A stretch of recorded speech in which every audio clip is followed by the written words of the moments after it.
And then we kick off with the first match, the Women's Royal Rumble. All right, so being that I had attended the Royal Rumble live, this was my very first ever Royal Rumble because it's really cool. I've been to all the big four shows now officially, having attended WrestleMania 33 back in 2017. I attended Survivor Series back in 2019, as well as 2023 and SummerSlam 2023, and now Royal Rumble 2025. So there was a lot of anticipation, and I gotta admit, when you see a Royal Rumble in person, man, it is amazing. Just fast paced, like boom, boom, boom, boom. Every 2 minutes you're going up to count 10, 9, 8, 7, 6, 5, 4, 3, 2, 1, and then out comes someone and you're sitting back down and then you're getting right back up. So it was tremendous to experience that. But as far as the Women's Royal Rumble, it kicked off with number 1, Io Sky, and number 2, Liv Morgan. And yeah, you already knew, okay, so they're taking 2 women who have tremendous gas tanks on them because, of course, with that being said, they're going in there. You want to always know that they're going to pick the women that can go the longest, be able to provide that. And that's what we got. Number 3 was Roxanne Perez. Now, what's really cool about Roxanne Perez here,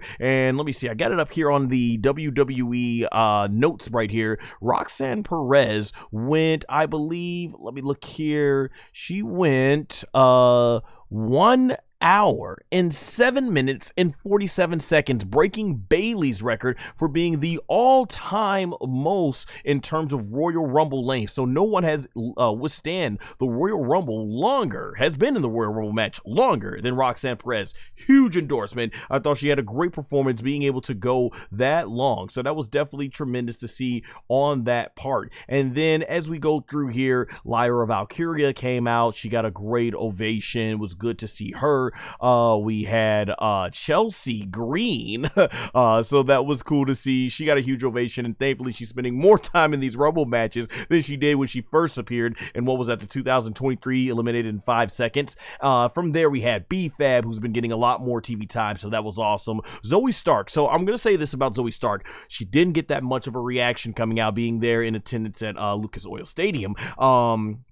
And I thought that was interesting because if we go back to Ivy Nile, when she came out, she did get a huge, well, I was saying huge response, but she got the heat. People were booing her, which says that what they've been doing with this whole American-made gimmick has been working, whereas Zoe Stark had not much of a reaction, fortunately, but I give these women in Pure Fusion Collective due because as we go through here, I noticed as we get to more where Shayna Baszler was coming out and Sonya Deville was coming out, you were getting where they were getting that heel heat, constantly being a dominant force throughout the Rumble. So I give these ladies props, you know, even though they're not getting much of a reaction, man, when they came on out there, you definitely saw them getting the heel heat for beating up everyone's favorites. But I can't say that's their fault, really. Honestly, I think you have to book, if you want these women to come off as dominant, you have to book them as being dominant. The Bloodline, the Judgment Day, they wouldn't be seen as credible if they were just always losing. And I think that's something that has to be remembered even within Triple H's booking, is that these 3 women should be out there. If the goal is to make them dominant,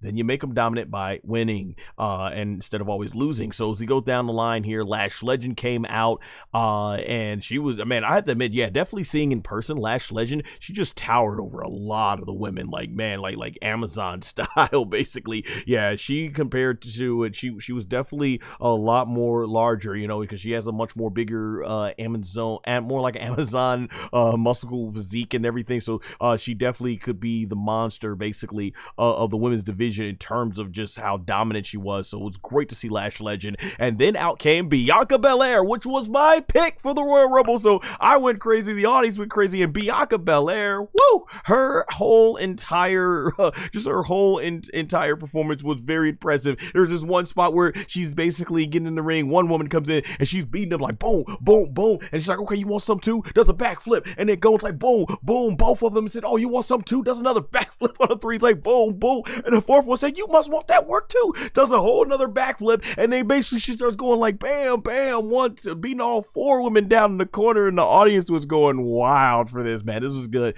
Yeah, Bianca Belair is just so fantastic to see perform in person. I've seen her perform twice, Survivor Series 2023 and more importantly SummerSlam. What was it? Yeah, SummerSlam 2024. So yeah, Bianca Belair is always a treat to watch in real time there and stuff. And like I said, Shayna Baszler came out. Bayley, when she came out, she got a huge ovation. Everybody loves Bayley, of course, especially for what she's done in terms of the women's division. So that was really awesome to see. Next up, we had Maxine Dupree come out. Or before that, number 13 was Sonya Deville, and then Maxine Dupree came out. Like I said, Sonya didn't get much of a reaction, which is a shame because I think Sonya Deville's awesome, especially with the work she did with Mandy Rhodes back in 2020. But for whatever reason, WWE just hasn't been able to try and capitalize off her making, her amazing. She has really good mic skills, honestly. I don't know why. Unfortunately, WWE hasn't done more with her. Maxine Dupree came out and she got a big ovation. Like, Maxine is definitely over with the live audience, and I have to admit it was cool. I really don't think much of the Worm when I'm watching it on TV because you get so used to watching it on TV. But I'm like, you know what? It's the first time I've seen Maxine Dupree and Otis later on. I'm like, yeah, I want to see them doing the Worm in person and stuff. So when she got interrupted the first time, fans were boo, and I was too. But then yeah, that was cool to see there. And she did eventually land it. And then next up we had Naomi. So it was cool to see Naomi. Even though I'm a fan of her older music, the new music still got people pumping. Go, go, go, go. So that was cool to see. Jada Parker came out at number 16. It was cool to see her. More NXT love. Piper Niven, once again, that was awesome to see. Natalya, great Natalya. I was telling my buddy SMP, who was in the picture behind me with the thumbs up earlier, I was like, man, you get to see an all-time legend in the women's division, Natalya's, for the first time, because it was his first time going to an event. So it was great to see Natalya. Jordynne Grace at number 19. So this is where a lot of people were really angry, because Jordynne Grace was saying constantly, guys, I'm not going to be at the Rumble.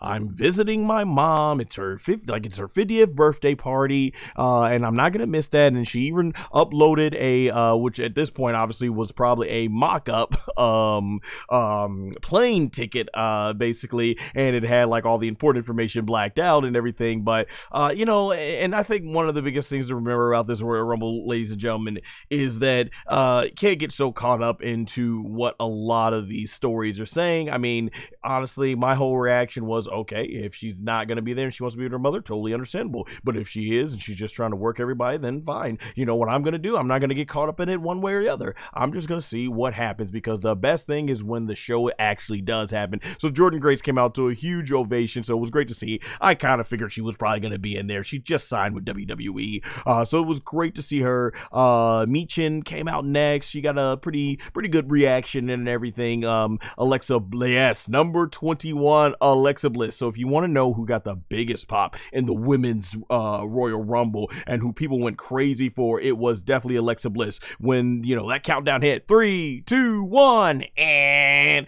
the first beat of her themes, dun, dun, dun, dun, dun, dun, already knew who it was. And then Alexa Bliss flashed on the counter, and on the Big Tron, and everybody was like, yeah! I was like that, yeah! Like, man, it was thunderous. I cannot describe how thunderous the reaction was for Alexa Bliss. Man, people were so excited to see her. It had been 2 years to that event. Last time we saw her, she lost to Bianca Belair at Royal Rumble 2023, which unfortunately was also Bray Wyatt's last Royal Rumble, just last match ever, unfortunately, in terms of being televised. And if you remember, they were teasing of her rejoining Bray Wyatt, or teasing her joining the Wyatt Six. What was very touching is if you look at the back of her jacket, it said in red, Fiend Forever. But if you look at some of the light lettering and where it was placed, it ends up reading as Friend Forever. Of course, a lot has changed with Alexa. I'm pretty sure a lot changed for Alexa Bliss. She's a mother now, right? But a lot has changed in general for WWE since Alexa Bliss was last there. And man, you know what? Unfortunately, one of those things was the unfortunate passing of Bray Wyatt. Rest in peace, once again, an all-time legend of the wrestling industry. And just seeing her, that was very, very emotional to see her give that nod to her friend Bray Wyatt, because they did excellent work during the pandemic mimic era. So yeah, Alexa Bliss came out. Ironically, I don't even think Alexa Bliss was in there that long. Only 11 minutes. She was eliminated by Liv Morgan, from what I can remember. And the thing with that, Liv Morgan, you know, that I think that's a lot of dream match. You know, you got two girls who are pretty much similar in stature, both blonde hair, both about the same height, both somewhat playing dark characters. I mean, Alexa Bliss obviously a dark character, but Liv Morgan not as much of a dark character, or at least as she used to be, but she can go to those dark places. So I think a lot of people will be loving to see them go at it, maybe at WrestleMania, or maybe she reforms with her friendship and team with Nikki Cross as part of the Wide Six, and they go after Liv and Raquel, who will probably soon win the tag team titles. As I expect, I think Bianca Belair is probably going to lose those tag titles soon with Naomi, and I'm hoping for a match with Rhea. More about that coming up, though. We had Zelina Vega, who came out in a tremendous awesome outfit. You know, Zelina Vega is always killing it with the outfits, whether she's very much giving tributes to video games, anime, aka anime. In this case, she was giving tribute to the Divas title, and I'm gonna be honest, I thought Zelina Vega's Divas title tribute outfit looked better than even the Divas title itself. But yeah, that was really cool. But I gotta admit, if she did have the Divas title wrapped around her waist, I think that would have probably definitely added more to the outfit. And then we had Candice LeRae come out at number 23. 24 was Stephanie Vaquer.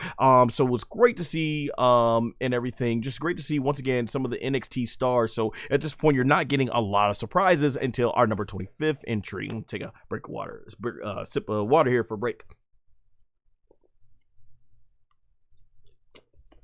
All right, so at number 25 came out, you heard Little Kim's laugh.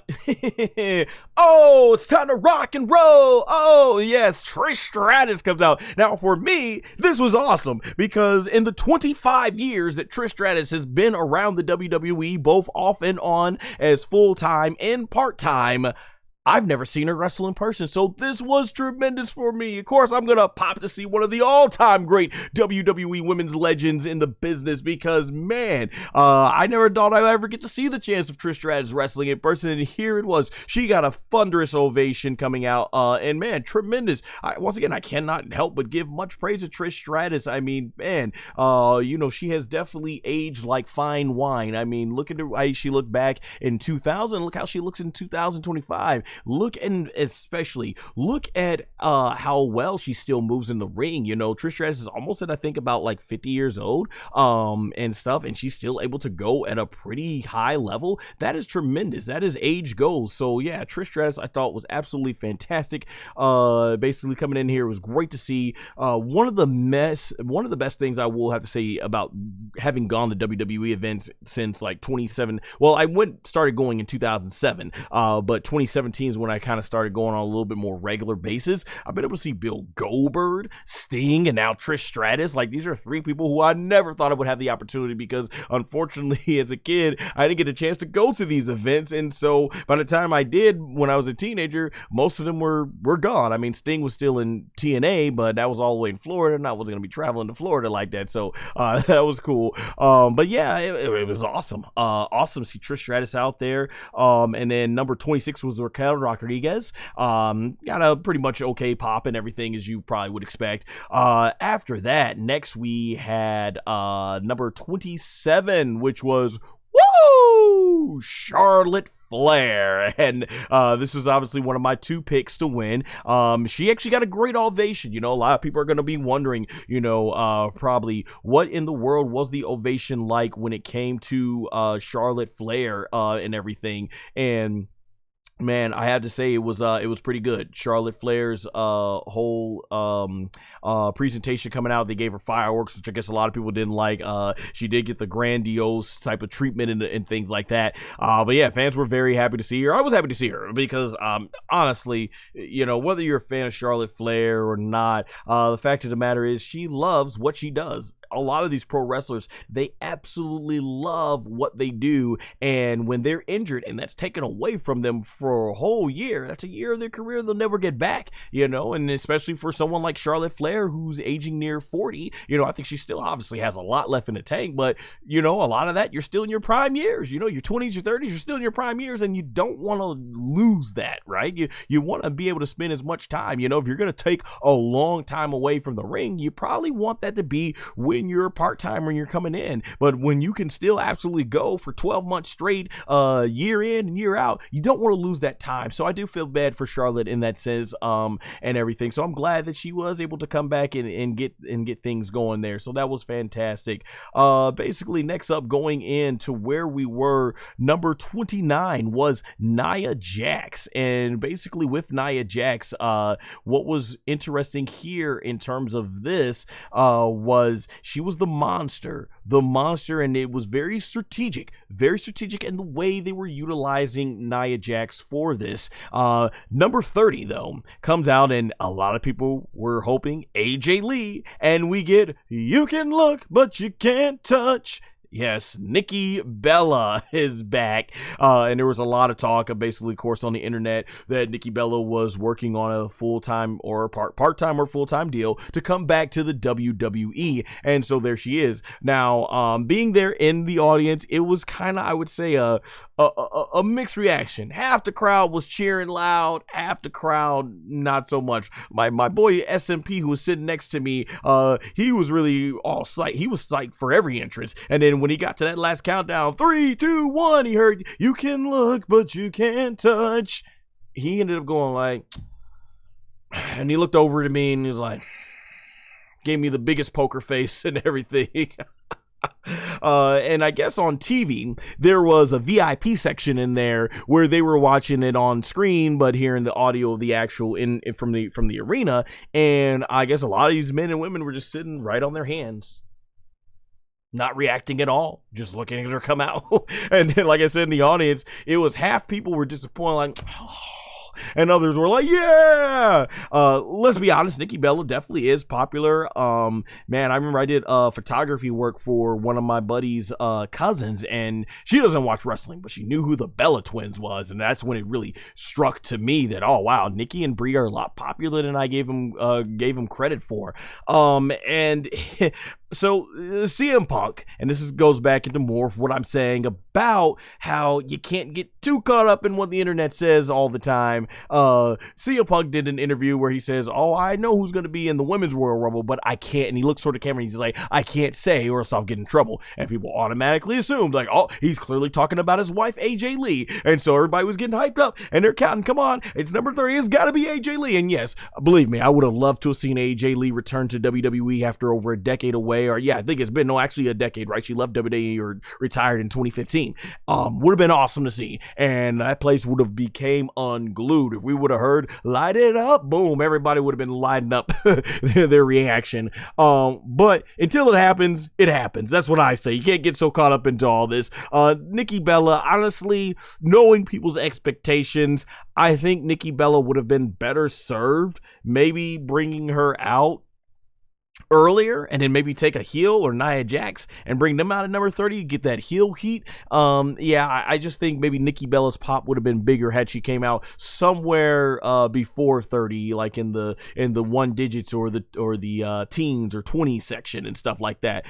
So yeah, that was everybody. And at this point, the ring was really crowded. Very crowded, and I was like, holy crap, we're about to see a big giant showdown for sure. And what ends up happening is, I got it right here on WWE's website, Nia Jax ends up eliminating 1, 2, 3, 4, 5, 6, 7, 8, 9 women, 7 of which I think was all at the same time. And in that big group mash of women that got eliminated, I noticed someone with green on, and that person with green was clearly Bianca Belair. So I tell you, ladies and gentlemen, when I saw Bianca eliminated, having gone into this Royal Rumble wanting to see her become the first woman to win 2 Royal Rumble, the only woman to have win 2 Royal Rumbles and go on to challenge Rhea Ripley at WrestleMania, my reaction was, no! no! I let out the longest dramatic anime no. Not like Hank Hill, he's like, no! You know, nothing like Hank Hill, I'll tell you what. But it was definitely a long no! If you had the camera on me, you could do the Bart Simpson pause, click, frame by frame, where you can pinpoint the exact moment that my heart was broken. I was like, man. And I was like, I know what they're doing, because I'm looking at who it's coming down to here. Trish Stratus got eliminated by Nia Jax. I got a lot of heat. It came down to, I believe, what was it? Nia Jax, and it was Roxanne Perez and Charlotte Flair. And this is where you could play process of elimination, because you're like, all right, I know they ain't going to have Roxanne Perez win while she's on NXT. And, you know, they definitely ain't going to have Nia Jax win to go to WrestleMania after that big, long world title reign they gave her. There's only one. And it starts to come clear, rather than put Charlotte Flair in there against Bianca Belair in the finals and play up, oh, man, who's going to win? Or Io Sky. It's clear that I think Triple H and his team, they honestly did not want, I think clearly here, they did not want to play around with the idea of having someone who is more popular than Charlotte Flair. I mean, even Alexa Bliss. You put Alexa Bliss in there against Charlotte in the end. Yeah, you tell me who you think is gonna actually end up getting the big win over there and stuff like that. So I think when we look at things like that, it became very clear what's going on, because it was eventually what was it? I'm trying to remember who was it. I'm doing this without notes, so I'm trying to remember this stuff on the spot. Yeah, Roxanne Perez was still in there. So Nia Jax, yeah, she got eliminated by Charlotte Flair, and that got a huge ovation. And of course, because she eliminated everybody's favorite. So well played, WWE, well played. And then it came down to Roxanne Perez and Charlotte Flair. Let me get a sip of water here for the finals.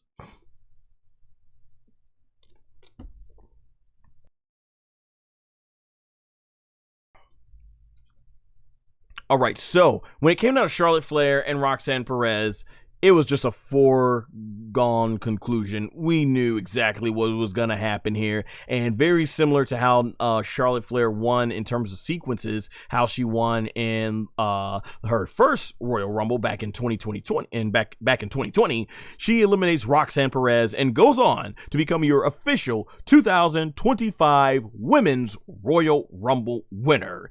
And from there, basically becoming the first and so far only woman in WWE history to win 2 Royal Rumbles. Well, going into this, I knew it was going to come down to 2 women. I had Io Sky in there as my dark horse and everything, but Charlotte Flair and Bianca Belair. I was like, it's going to be between one of these 2 women, because these 2 women it's going to be one of them going on to become the first woman to win 2 Royal Rumbles, because I'm thinking they're going to easily want Charlotte Flair to go against Tiffany Stratton, and they're probably going to have Bianca Belair finally go against Raquel Rodriguez. Not Raquel Rodriguez. Oh man, I'm all off the way. I'm thinking of the letter R. Going against Rhea Ripley, which is what I want to see. Now, we could still definitely get that match, but did Charlotte Flair have to win the Rumble? No, I mean, but neither did Bianca Belair. They could have given it to somebody new. But yeah, Charlotte Flair wins. It is what it is. So yeah, I would say for me, no, I'm not super enthusiastic about her winning, because I was for Bianca Belair, but I'm not angry about it either. I've never disliked Charlotte Flair. I do think she's an incredible performer. She is my least favorite out of the 4 horsewomen. When you start adding Becky, Bayley, and Mercedes to the mix, but formerly known as Sasha Banks, of course, in WWE. But overall, I'm still cool with it. I mean, like I said, it is what it is. It's cool. If you've watched WWE over the last 10 years, you know how much this company loves pushing Charlotte Flair, and I think that should be the expectation. If you don't want to be left very angry or surprised and stuff, like nothing in WWE's last 10 years years of booking, whether it be Vince in charge or Triple H in charge, should tell you anything different. That's what the WWE is going to do. They want to push Charlotte Flair. They're going to do it. Were there other women that certainly got bigger reactions? Absolutely. I think there were a lot of women, especially Alexa Bliss and everything. I think a lot of people probably feel that, Charlotte Flair is constantly getting these world title matches, constantly getting pushed. And, I've never been a fan of the whole multi-reign, because they would have these titles get put on her and then immediately have her drop her off just to pad out her reign. When you have someone like Bianca Belair's title reigns, I think, mean more because of how long she was champion. And even though she had that one short reign, it was quick, but she doesn't have all these world titles to her record. So, like she said, her title reigns are meaningful, while Charlotte's is plentiful, which is something I think Becky Lynch has said as well, too. That being said, it is what it is. But yeah, glad that Charlotte Flair's back. Glad that WWE it feels confident enough in her for her to be the world to be the Royal Rumble winner and get this big spot. But I think a lot of people are getting bad deja vu, because they're probably thinking, oh, we've been here 5 years ago. You had Rhea Ripley, who was like 25 at the time, going against Charlotte Flair, and you're thinking, okay, this is going to be used to elevate Rhea Ripley. It's not. Charlotte Flair wins, and there you go. Versus you have a case here with Tiffany Stratton. Tiffany Stratton also was, I think, 25 years old. Is Triple H going to use this as an opportunity to elevate Tiffany Stratton? Or is this going to be used as an opportunity to have Tiffany Stratton do the job for Charlotte Flair, and Charlotte Flair goes on to have this another lengthy world title, lengthy or short, you never know. They're trying to pad that record.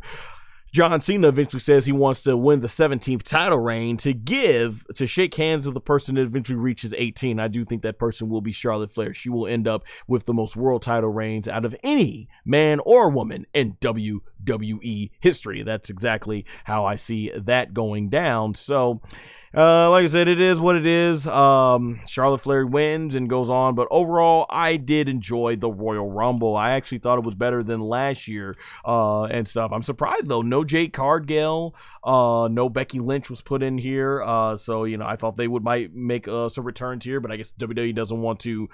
They don't want to separate everything and stuff. They want to still leave enough for people to enjoy. So it is what it is there. That being said, overall, the Women's Royal Rumble was a blast in person. It was great to see my first ever Royal Rumble match, and definitely had me waiting to see what's going to happen in the Men's Rumble match. But yeah, overall, it was fun. And yeah, there wasn't a lot of surprises, but I think that's a testament to the mid card and the main event. A lot of the wrestlers were still getting high pops when they came out there with us being there in person, and so it was great to see. Like I said, for me, seeing Trish Stratus wrestle in person, seeing Bianca Belair, always really good. I'm gonna actually go back here to talk something about with Charlotte Flair. Speaking of it, since I did see the other night on Monday Night Raw, Charlotte Flair, it's very interesting. While she got cheered here in Indianapolis at the Royal Rumble, they were in Cleveland, Ohio for Monday Night Raw, and it's there that Charlotte Flair ended up getting booed, and then she went over to NXT and got cheered again. So, you're getting very much of a mixed response here with Charlotte Flair. And my thing I was going to say with Charlotte Flair, like I said, I've been a fan of her. It's just, I want to see her do something different. I want to see her portray a whole different character beyond, I'm just the greatest wrestler of all time and I'm your queen. Even Roman Reigns changed it up. Her fellow horsewomen have changed it up. So that's what I would love to see at this point. I would love to see Charlotte Flair just do something new, whether she's a babyface or heel. That doesn't matter to me. Just something new I would love to see.